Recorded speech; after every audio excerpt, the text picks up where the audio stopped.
Olá! Hoje a gente vai fazer uma viagem por um modelo filosófico bem fascinante para o bem-estar mental. A ideia é pegar uma sabedoria, assim, bem antiga e ver como ela se aplica hoje em dia. É quase como desvendar um projeto, um manual para colocar a casa interior em ordem. E para começar, vamos com uma pergunta que todo mundo já deve ter se feito em algum momento. O que é que significa, de verdade, ter uma mente em ordem? Essa questão é o nosso ponto de partida, o fio da meada para a gente entender o que é essa tal de ordem psíquica. Então, antes de falar do que pode dar errado, a gente precisa primeiro entender como as coisas deveriam funcionar. Qual é o plano original? É exatamente isso que a gente vai ver agora. O modelo ideal para uma mente saudável, equilibrada. E a base de tudo é esta aqui. A saúde mental, por essa ótica, não é algo que acontece por acaso. Ela é o resultado de uma organização interna, de uma hierarquia bem específica entre as potências da alma. É uma estrutura, um verdadeiro projeto.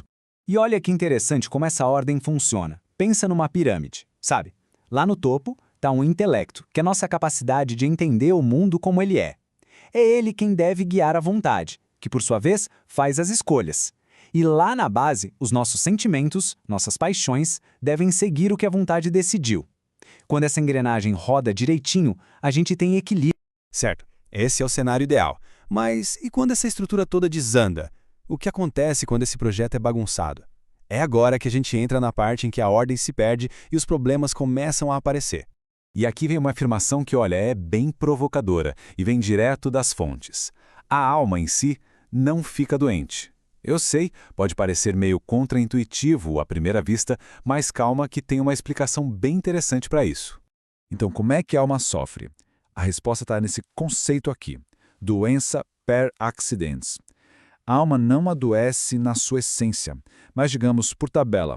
Ela adoece de forma incidental, por estar conectada a alguma outra parte que está em desordem, seja o nosso corpo, seja nossos próprios hábitos ruins.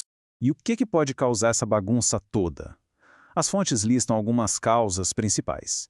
Podem ser coisas orgânicas, do corpo mesmo, podem ser volitivas, ou seja, ligadas às nossas escolhas, aos nossos hábitos, fatores sociais, do ambiente em que a gente vive, ou, claro, fatores traumáticos. Qualquer um desses pode desalinhar aquela pirâmide que a gente vive. Bom, a gente já viu o modelo ideal e o problema da desordem. Agora, vamos para a solução. Nesta terceira parte, a gente vai fundo na filosofia da cura, que é baseada em 4 princípios-chave para restaurar a ordem interna. E aqui a gente vê como essa abordagem é completa. Primeiro, ela tem que ser etiológica, ou seja, ir na raiz do problema, não ficar só no sintoma. Depois, ilemórfica, tratar a pessoa como um todo. Corpo e alma são inseparáveis. E por fim, tem que ser escalonada e progressiva, seguindo uma ordem, um passo a passo, para reconstruir o equilíbrio de um jeito sólido. Tá, mas e na prática? Como isso funciona de verdade? A quarta parte mostra a aplicação disso tudo, descrevendo a terapia como um processo de 2 grandes etapas para reconstruir a mente.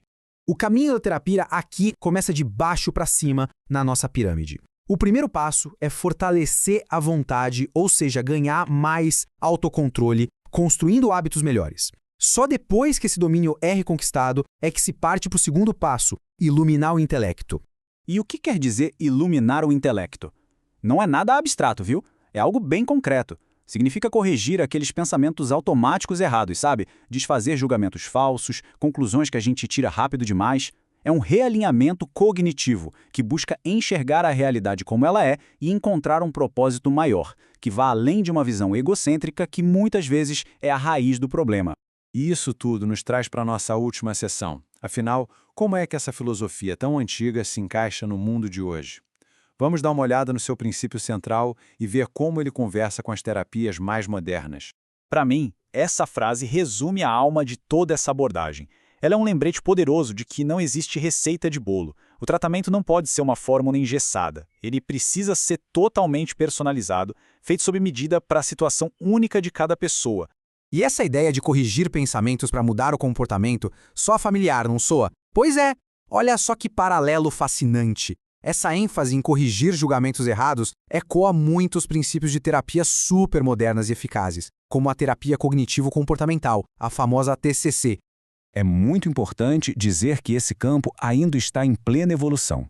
Como as próprias fontes mostram, traduzir esses princípios filosóficos em estratégias clínicas bem detalhadas e concretas ainda é um desafio enorme e super empolgante para os pesquisadores e terapeutas de hoje. E para fechar, fica essa reflexão no ar. Será que mergulhar nessa sabedoria antiga, como a que a gente viu hoje, poderia de fato abrir caminhos novos e promissores para a ciência da psicologia no nosso tempo? É uma ótima pergunta para a gente continuar pensando.